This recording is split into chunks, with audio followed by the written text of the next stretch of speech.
I am a practicing surgeon here in California, as well as vice chair of the Hospital Building Safety Board of HCI and the founder and CEO of Faraday Microgrids.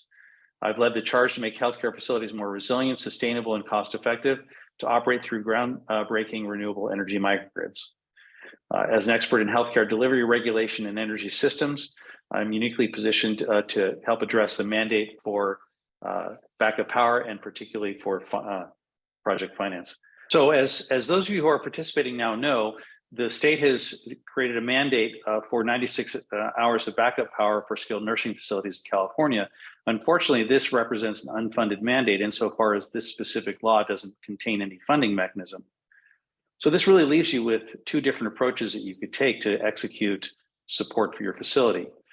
The perhaps most obvious is a conventional generator. Long-standing technology, as John rightfully said, it's known and understood.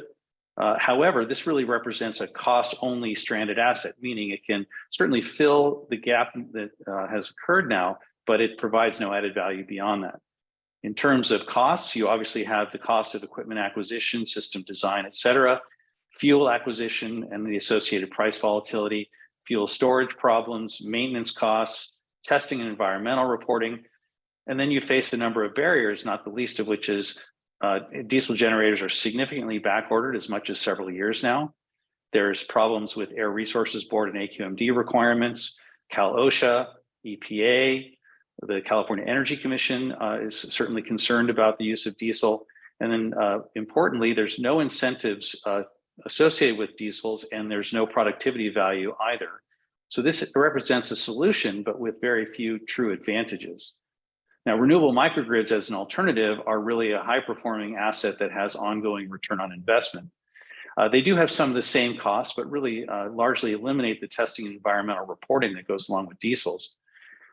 Much of the other barriers have gone away with using microgrids, although the seismic barrier remains one that's notable here insofar as equipment so far does not have seismic certification.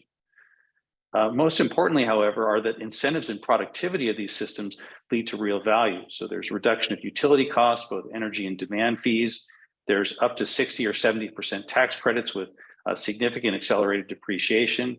There's state-based incentives like SGIP, and then there's renewable energy certificates and other attributes that can be monetized if you wish.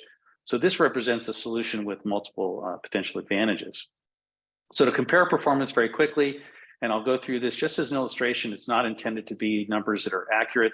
If you imagine purchasing the diesel and paying for the install and the operation and maintenance, probably some regulatory cost to be defined, no incentives associated with that, and no impact on utility cost per se.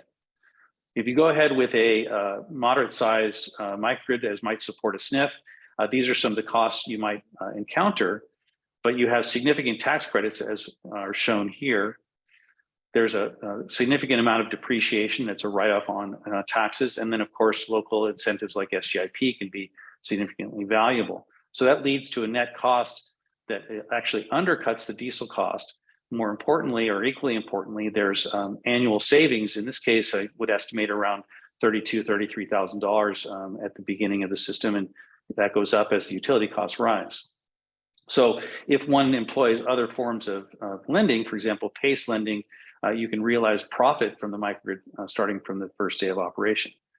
The tax credits may be new territory for many of you.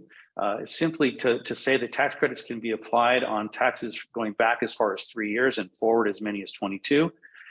Equally importantly, or really fantastic, is now the federal government is allowing that these tax credits can be resold, and they can be resold at whatever value you can obtain, but we estimate probably 90% of face value, and the sale of these tax credits is not taxable.